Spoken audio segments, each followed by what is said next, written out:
Hello everyone. आज का हमारा टॉपिक है टेक्निक्स ऑफ साइंटिफिक मैनेजमेंट। और ये टेक्निक्स किसने दी थी? ये टेक्निक दी थी टेलर ने। किसने दी थी ये टेक्निक? टेलर ने। ठीक है, तो आज हम यही पढ़ने जा रहे हैं इन्हीं टेक्निक्स के बारे में। तो टोटल 8 टेक्निक्स हैं जो हमें पढ़नी है। तो पहले मैं आपको वन बाय वन समझा देती हूँ, उसके बाद हम इन नोट्स को रीड कर लेंगे। सो स्टार्ट करते हैं। तो पहली टेक्निक जो टेलर ने दी थी वो थी आपकी फंक्शनल फॉर्मेटशिप। क्योंकि ये कोई प्रोसेस नहीं है तो आप इन्हें ऊपर नीचे भी लिख सकते हैं। ठीक है, ऐसा ऐसा कुछ नहीं है कि आप इनको सीक्वेंस में ही लिखेंगे। फंक्शनल फॉर्मेटशिप कौन सी टेक्निक है? पहले फंक्शनल फॉर्मेटशिप। फंक्शनल फॉर्मेटशिप में टेलर ने कहा कि जो भी फैक्ट्री वर्क है, जो भी क्या है फैक्ट्री वर्क है, इसे 2 डिपार्टमेंट में बांटना है। कौन कौन से डिपार्टमेंट में बांटना है? प्लानिंग डिपार्टमेंट और प्रोडक्शन डिपार्टमेंट। प्लानिंग डिपार्टमेंट और प्रोडक्शन डिपार्टमेंट, और आप इसको एग्जीक्यूशन डिपार्टमेंट भी बोल सकते हैं। ठीक है, उन्होंने कहा कि जो पर्सन प्लानिंग कर रहा है उसे प्रोडक्शन के बर्डन से फ्री कर दो, और जो प्रोडक्शन कर रहा है उनको प्लानिंग के बर्डन से फ्री कर दो। और उनका मानना था कि एक ही पर्सन हर फील्ड में एक्सपर्ट नहीं हो सकता। तो उन्होंने कहा कि हर डिपार्टमेंट में कितने बॉसेस होने चाहिए? 4 ईच, 4 बॉस होने चाहिए। तो प्लानिंग में उन्होंने बोला कौन कौन होगा? Root clerk, second instruction card clerk, instruction card clerk. ठीक है, उसके बाद disciplinarian, disciplinarian, time and cost clerk, time and cost clerk. ठीक है, ये 4 बॉस उन्होंने कहाँ पे रखे? Under planning department. And in production department उन्होंने बोला कौन कौन होगा? Gang boss, speed boss, repair boss और इंस्पेक्टर। ठीक है, और उन्होंने कहा कि ये चारों बॉस अंडर प्लानिंग डिपार्टमेंट और ये 4 जो प्रोडक्शन डिपार्टमेंट में है, यानी कि टोटल 8 बॉसेस, ये मिलके किसको इंस्ट्रक्शन देंगे?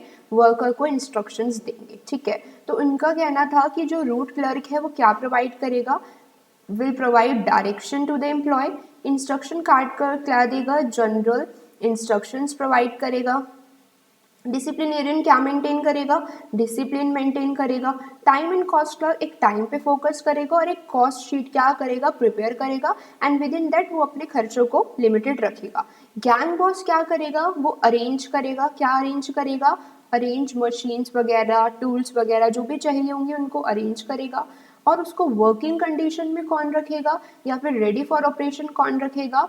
वो रखेगा आपका रिपेयर बॉस। ठीक है, स्पीड बॉस किस पे फोकस करेगा? आपकी स्पीड पे कि टाइमली गोल अचीव हो जाए फटाफट से। एंड इंस्पेक्टर किस पे ध्यान देगा? क्वालिटी पे। और ये 8 के 8 बॉस मिलके किसको ऑर्डर देंगे? वर्कर को। तो आपने यहाँ पे क्या देखा कि ये 8 बॉस मिलके किसको ऑर्डर दे रहे हैं? वर्कर को ऑर्डर दे रहे हैं। और फ्योल की एक प्रिंसिपल थी, कौन सी प्रिंसिपल थी वो? यूनिटी ऑफ कमांड, जिसमें आपने पढ़ा था कि फ्योल ने कहा था, यूनिटी ऑफ कमांड में फ्योल ने क्या कहा था कि भाई कितने बॉस होने चाहिए? 1 बॉस होना चाहिए फॉर एवरी सबऑर्डिनेट। एंड जो ये आपकी टेक्निक है कौन सी? Functional foremanship. फंक्शनल फॉर्मेनशिप में टेलर ने कहा, किसने कहा? टेलर ने, कि कितने बॉस होंगे? टोटल 8 बॉसेज होंगे। ठीक है, तो ये दोनों एक दूसरे के क्या है? वॉयलेशन है। क्या है? वॉयलेशन, और कॉन्ट्राडिक्टरी है टू ईच अदर। ठीक है, उसके बाद जो डिवीजन ऑफ वर्क है आपकी, उसका एक्सटेंशन, डिवीजन ऑफ वर्क। तो यहाँ लिख लीजिएगा कि functional foremanship is the extension of division of work, is the extension of division of work. तो ये 2 बातें ध्यान रखिएगा कि पहला वॉयलेशन क्या है? यूनिटी ऑफ कमांड का वॉयलेशन क्या है? फंक्शनल फॉर्मेनशिप है। And functional foremanship is the extension of division of work, क्योंकि हमने यहाँ पे काम को कितने डिपार्टमेंट में बांट दिया? 2 डिपार्टमेंट में बांट दिया, और उसमें भी हमने हर डिपार्टमेंट में 4 क्या रखे? बॉसेस रखे। तो ये थी आपकी टेक्निक फंक्शनल फॉर्मेनशिप। ठीक है, अब इसको रीड कर लेते हैं फटाफट से कि इसमें क्या लिखा है। This technique is the extension, ये टेक्निक क्या है? एक्सटेंशन है डिवीजन ऑफ वर्क का, पहला पॉइंट। दूसरा, this technique is the violation of unity of command. Unity of command को ये टेक्निक क्या करती है? वॉयलेट करती है। यहाँ पे काम कितने डिपार्टमेंट में सेग्रीगेट किया गया? Under planning and execution function में, ठीक है। उसके बाद ये जो कॉन्सेप्ट है ये कहाँ तक एक्सटेंड होता है, extended to the lowest level of the shop floor, और इसको हम क्या बोलते हैं, फंक्शनल फोरमैनशिप बोलते हैं, ठीक है। उसके बाद हमने देखा कि प्लानिंग डिपार्टमेंट में कौन कौन होगा। प्लानिंग डिपार्टमेंट में हमारे कितने कौन कौन थे, इंस्ट्रक्शन कार्ड क्लर्क हमने देखा, route clerk, time and cost clerk और disciplinarian. And under operational department कौन है, gang boss, speed boss, repair boss और इंस्पेक्टर। तो कंफ्यूज नहीं हो जाइएगा, आप यहाँ पे इसको अंडर ऑपरेशनल डिपार्टमेंट भी कह सकते हैं, अंडर प्रोडक्शन डिपार्टमेंट और अंडर एग्जीक्यूशन डिपार्टमेंट भी आप बोल सकते हैं। इज इट क्लियर, यहाँ तक कोई डाउट है। सेकेंड जो आपकी टेक्निक है वो है standardisation and simplification of work. क्या कहती है standardisation and simplification of work, यहाँ पे दो चीज़ें हैं, कितनी चीज़ें हैं, टोटल दो चीज़ें हैं। एक स्टैंडर्डाइजेशन एक अलग है और सिंप्लीफिकेशन एक अलग टर्म है, ठीक है। तो स्टैंडर्डाइजेशन मतलब होता है स्टैंडर्ड, ठीक है, क्या मेंटेन करना, स्टैंडर्ड। अब स्टैंडर्ड क्या होता है, एक तो हर चीज़ की क्या होनी चाहिए, क्वालिटी होनी चाहिए, और हर चीज़ का क्या फिक्स करना है आपको, टारगेट फिक्स करना है। रॉ मटेरियल लाने से लेके फिनिश गुड बनने तक हर एक्टिविटी के लिए आपको क्या फिक्स करना है, एक स्टैंडर्ड, और हर चीज़ की क्या मेंटेन करनी है आपको, क्वालिटी। तो standardisation means maintaining quality right from selection of tools, कौन से टूल लाने हैं, हर चीज़ के लिए आपको क्वालिटी को क्या करना है, मेंटेन करना है, कौन से इक्विपमेंट लाने हैं, कौन सी मशीन यूज़ करनी है, और कैसे आप मैक्सिमाइज कर सकते हैं अपने आउटपुट को, ठीक है। तो हर चीज़ के लिए क्या मेंटेन करनी है आपको, क्वालिटी मेंटेन करनी है। स्टैंडर्डाइजेशन का खाली मतलब क्वालिटी नहीं होता, लेकिन स्टैंडर्डाइजेशन मतलब ये होता है हर चीज़ के लिए एक स्टैंडर्ड, एक टारगेट, एक कॉमन चीज़ फिक्स कीजिए रिगार्डिंग इट, साइज हो, चाहे वेट हो, चाहे मेजरमेंट हो या फिर क्वालिटी हो, ठीक है। तो ऑब्जेक्टिव क्या होते हैं स्टैंडर्डाइजेशन के, क्या होते हैं, टू रिड्यूस, किसको रिड्यूस करना, given line of product to fixed type. जब आप हर चीज़ का एक क्या फिक्स कर देंगे, स्टैंडर्ड फिक्स कर देंगे, तो वो एक फिक्स्ड चीज़ हो जाएगी। सेकंड क्या है, स्टैंडर्डाइजेशन अलाउ करती है आपको क्या, इंटरचेंजेबिलिटी ऑफ कौन सी पार्ट, मैन्युफैक्चर्ड पार्ट। इस लाइन से बहुत बार क्वेश्चन आता है, ठीक है। और क्या मेंटेन करना है आपको, हर चीज़ का क्वालिटी स्टैंडर्ड मेंटेन करना है। तो ये कौन सा प्रिंसिपल है, स्टैंडर्डाइजेशन एंड सिंप्लीफिकेशन, ठीक है।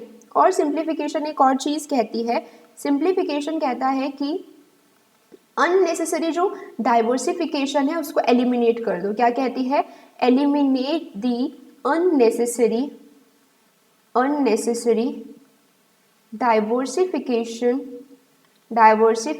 of the product, of the product. चाहे कम चीज़ बनाओ, 2000 की जगह चाहे 200 चीज़ें बनाओ, पर हर चीज़ कैसी बनाओ, क्वालिटी की बनाओ, ठीक है। तो काम को क्या करना है, सिंप्लीफाई करना है। क्या करना है, सिंप्लीफाई। तो आपसे यहाँ पे अलग अलग भी पूछ सकते हैं, सिंप्लीफिकेशन भी पूछ सकते हैं, स्टैंडर्डाइजेशन भी पूछ सकते हैं, और दोनों साथ भी पूछ सकते हैं। तो आपको देखना पड़ेगा केस स्टडीज़ में कि आपसे पूछा क्या है, उसके अकॉर्डिंगली आपको क्या देने हैं, आंसर करना है, ठीक है। उसके बाद जो हमारी नेक्स्ट टेक्निक है that is work study. Work study कहती है कि प्रोडक्शन को क्या करो, मैक्सिमाइज करो, और कम से कम कॉस्ट पे ज़्यादा से ज़्यादा क्या अचीव करो, बेस्ट आउटपुट। अगर वर्क स्टडी 1 मार्क में आता है तो आप सिंपली ये बता देंगे, पर अगर ये आपसे लॉन्ग क्वेश्चन में आ गया 6 मार्क वगैरह में, तो वर्क स्टडी के अंदर ये सारी स्टडीज आती है। कौन सी study, fatigue study, time study, motion study और मेथड स्टडी। इनको हम डिटेल में पढ़ने जा रहे हैं। तो सबसे पहले है फैटिग स्टडी। फैटिग मतलब होती है क्या, थकान। अब एक पर्सन कॉन्टिन्यूसली अगर वो काम करेगा तो ही विल गेट टायर्ड, वो क्या हो जाएगा, थक जाएगा, जब वो लॉन्ग आवर के लिए अपनी जॉब को क्या करेगा, परफॉर्म करेगा, जिसके लिए उसको किसकी ज़रूरत होगी, always he will need a rest interval. तो इस टेक्निक का जो ऑब्जेक्टिव है, ये हमें क्या पढ़ने हैं, ऑब्जेक्टिव। इस टेक्निक के ऑब्जेक्टिव है ये 3। क्या डिसाइड करना, duration of rest interval. Duration मतलब टाइम, कि ब्रेक कितनी देर का होगा, ब्रेक कितनी देर का होगा, ठीक है, ड्यूरेशन से ये मतलब है। उसके बाद नंबर ऑफ इंटरवल, कितने ब्रेक देने हैं, कितने इंटरवल्स देने हैं, ठीक है। उसके बाद थर्ड है फ्रीक्वेंसी ऑफ इंटरवल, कितनी जल्दी जल्दी देने हैं, कितनी जल्दी जल्दी ब्रेक्स देने हैं, ठीक है। तो these are the 3 objective of कौन सी स्टडी, फैटिग स्टडी। उसके बाद नेक्स्ट स्टडी है मेथड स्टडी। मेथड स्टडी, पहली बात तो मेथड होता क्या है, मेथड होता है way of doing a job. Way of doing a job, काम को करने का तरीका। अब टेलर ने कहा, क्या कहा कि हर काम को करने का क्या होना चाहिए, वन बेस्ट मैथड होना चाहिए, ठीक है। वन बेस्ट मैथड ऐसा होना चाहिए जिससे जो आपकी प्रोडक्शन कॉस्ट है वो क्या रहे, मिनिमम रहे, और आप ज़्यादा से ज़्यादा रिसोर्स का क्या कर सके, यूटिलाइजेशन कर सके। Taylor suggested that method should not be decided by rule of thumb, rule of thumb से वो डिसाइड नहीं होंगे, ठीक है, कि जस्ट बिकॉज आपका एक मैनेजर ये मैथड फॉलो करता था ए मैथड, तो आँख बंद करके आप भी इस ए मैथड को फॉलो करो, नहीं, ऐसा बिल्कुल भी नहीं होगा। हर चीज़ के पीछे आपको क्या कंडक्ट करनी पड़ेगी, स्टडी कंडक्ट करनी पड़ेगी, उसके अकॉर्डिंगली आप बेस्ट मैथड को क्या करेंगे, सेलेक्ट करेंगे, बेस्ट मैथड को क्या करेंगे, सेलेक्ट। उसके बाद नेक्स्ट है time study. Time study is conducted, यानी कि these are the objectives of time. तो टाइम स्टडी क्या बातें ध्यान में रखती है, स्टैंडर्ड टाइम, कि एक जॉब को परफॉर्म करने में कितना टाइम लगेगा, एक जॉब को परफॉर्म करने में कितना वक्त या कितना टाइम लगेगा, ठीक है, कितना टाइम लगेगा। Number 2, setting standard target for worker, कि मान लो 3 वर्कर हैं ए बी सी, तो सबके लिए एक स्टैंडर्ड टारगेट फिक्स करना कि कितना कितना सबको बनाना है, ठीक है। Determining the number of worker required to perform a job, मानो आपने सोचा कि कितनी यूनिट्स बनानी है, 1000 यूनिट बनानी है, तो 1000 यूनिट बनाने के लिए कितने वर्कर्स नीडेड हैं वो भी कौन डिसाइड करेगा, टाइम स्टडी डिसाइड करेगा, ठीक है। उसके बाद यहाँ पे बोला है टेलर सजेस्टेड, टेलर ने सजेस्ट किया that time required to perform a job, ये भी आप अपनी विल और अपनी इंट्यूशन, अपनी मर्जी से डिसाइड नहीं करेंगे, पर आप क्या कंडक्ट करेंगे, बट टाइम स्टडी को आपको क्या करना पड़ेगा, कंडक्ट करना पड़ेगा। और टाइम जो भी आप स्टैंडर्ड टाइम चूज करेंगे वो बहुत साइंटिफिकली चूज करेंगे, और अपनी विल और अपनी इंट्यूशन पे वो बेस्ड बिल्कुल भी नहीं होना चाहिए, क्योंकि ये जो टेक्निक है, these are the techniques of scientific management, तो हर चीज़ को करने का कॉज इफेक्ट सब कुछ आपको पता होना चाहिए, ठीक है। उसके बाद नेक्स्ट टेक्निक है आपकी मोशन स्टडी। मोशन स्टडी क्या कहती है, मोशन मतलब होता है movement, motion here means movement, ठीक है। तो यहाँ पे ये टेक्निक कंडक्ट की जाती है, ये चीज़ें ध्यान में रखना। क्या ध्यान में रखना, उससे पहले एक छोटे से एग्जांपल बोल देती हूँ कि यहाँ पे एक पर्सन है ए, ठीक है, ये यहाँ पे बैठ के काम कर रहा है, ठीक है, और ये जो इसका टूल बॉक्स है वो उसका टूल बॉक्स यहाँ पे पड़ा है। अब वो बार बार बेंट होता है, फिर ऊपर काम करता है, फिर बेंट होता है, टूल बॉक्स में से कुछ इक्विपमेंट्स निकालता है, फिर काम करता है, फिर बेंट होता है, फिर काम करता है। तो ये बार बार ये जो बेंट हो रहा है, बेंट होने में इसकी क्या वेस्ट हो रही है, एनर्जी वेस्ट हो रही है। और ये जो बेंट होने वाला मूवमेंट है, is it a productive movement और अनप्रोडक्टिव मूवमेंट, ये कैसा मूवमेंट है, ये अनप्रोडक्टिव मूवमेंट है। कैसा मूवमेंट है, अनप्रोडक्टिव मूवमेंट है। तो मोशन स्टडी कहती है कि भाई अनप्रोडक्टिव मूवमेंट को क्या कर दो, बिल्कुल एलिमिनेट कर दो, अनप्रोडक्टिव मूवमेंट को क्या कर दो, एलिमिनेट। अब आपको कैसे पता चला कि अनप्रोडक्टिव मूवमेंट है, तो सबसे पहले आपको क्या करना है, मूवमेंट ऑफ द वर्कर को क्या करना है, नोट डाउन करना है, डिटरमाइन करना है। उसके बाद कौन से मूवमेंट प्रोडक्टिव हैं, कौन से मूवमेंट अनप्रोडक्टिव हैं, उन्हें को क्या कर देना है, डिफ्रेंशिएट कर देना है। कौन से मूवमेंट को फिर आप कट डाउन कर देंगे, अनप्रोडक्टिव मूवमेंट को आप कट डाउन कर देंगे। अब यहाँ पे आप अनप्रोडक्टिव मूवमेंट को कट डाउन करके क्या सुटेबल मेजर ले सकते थे, कि यहाँ पे आप एक टेबल लगा लेते और यहाँ पे क्या रख लेते, टूल बॉक्स रख लेते, तो इसको आसानी होती यहाँ से सामान लेने में और वो फिर काम करता रहता अपना, ठीक है। तो यहाँ पे क्या करेंगे, design suitable equipment and tools, जिससे कि unproductive movement of the worker को आप क्या कर सके, मिनिमाइज कर सके। Is it clear. नेक्स्ट और 8 टेक्निक है that is differential piece wage system. Differential piece wage system नाम में ही मतलब है, जो जितनी ज़्यादा पीसेस बनाएगा उनको डिफरेंट डिफरेंट पीसेस के अकॉर्डिंग क्या दी जाएगी, वेट दी जाएगी, ठीक है। And this technique is the strongest motivator. ये जो टेक्निक है कैसी है, ये बहुत ही स्ट्रॉन्गेस्ट मोटिवेटर है। इसको एक एग्जाम्पल से समझ लेते हैं पहले, कि टेलर ने कहा, क्या कहा टेलर ने, कि भाई वर्कर को 2 पार्ट में डिफ्रेंशिएट कर दो, कौन कौन से, एफिशिएंट वर्कर और इनएफिशिएंट वर्कर, एफिशिएंट वर्कर और इनएफिशिएंट वर्कर, ठीक है।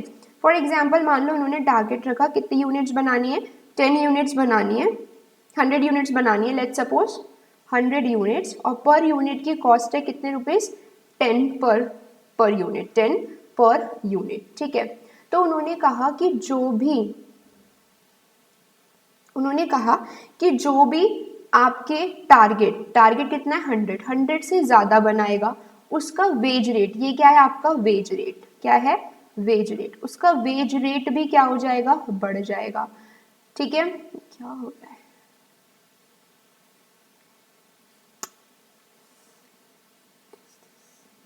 अरे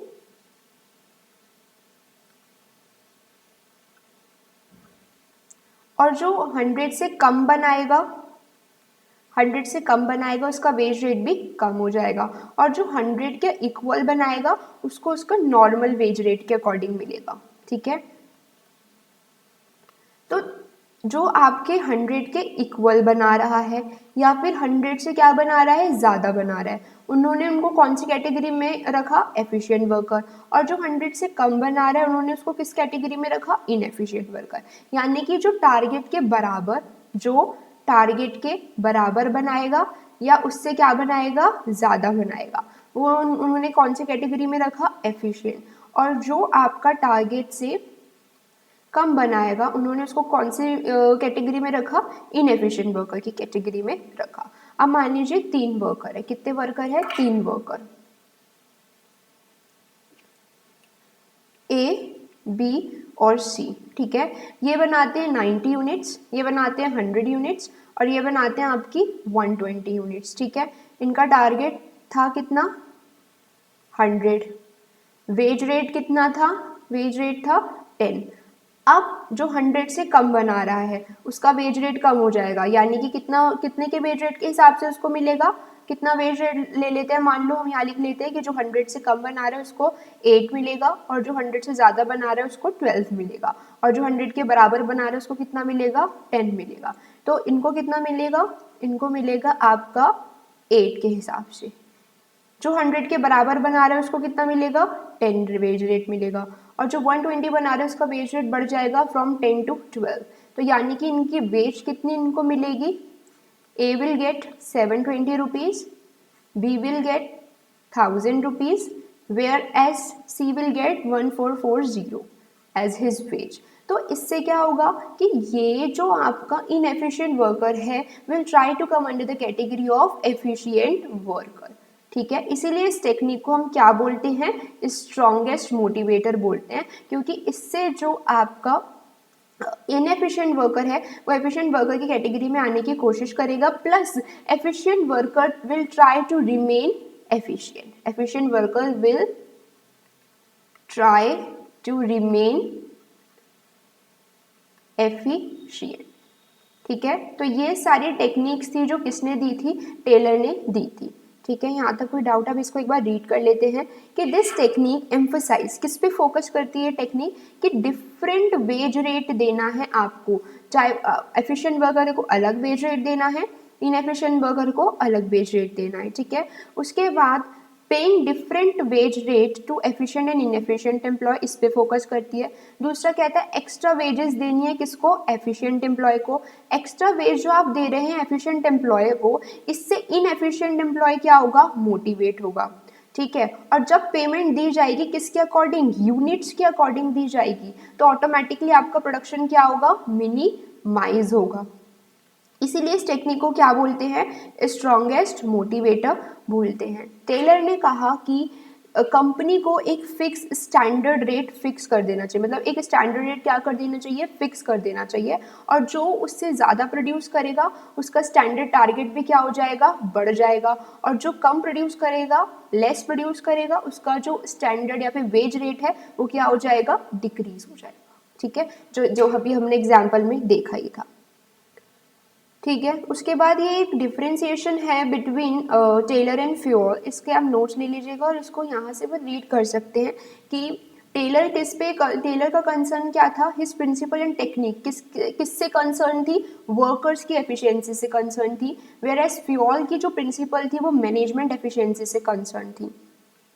टेलर ने एम्फोसाइज किया स्टैंडर्डाइजेशन में, बार बार वो कहते हैं हर चीज़ का एक टारगेट फिक्स करो, स्टैंडर्ड फिक्स करो। ठीक है, फ्यूल ने किस पे फोकस किया, फंक्शंस ऑफ मैनेजर लेके आए थे ना, 5 functions, planning, organizing, staffing, directing और कंट्रोलिंग। मेजर कंट्रीब्यूशंस क्या थे, इन्होंने क्या डेवलप की, साइंटिफिक टेक्निक्स डेवलप की जो भी हमने पढ़ी हैं, और प्लस क्या डेवलप की, प्रिंसिपल्स। और फ्यूल ने क्या डेवलप की, 14 प्रिंसिपल्स ऑफ जनरल मैनेजमेंट इन्होंने डेवलप की। Personality, Taylor develop the personality of scientist, और क्या बने ये, scientific father of scientific management बने।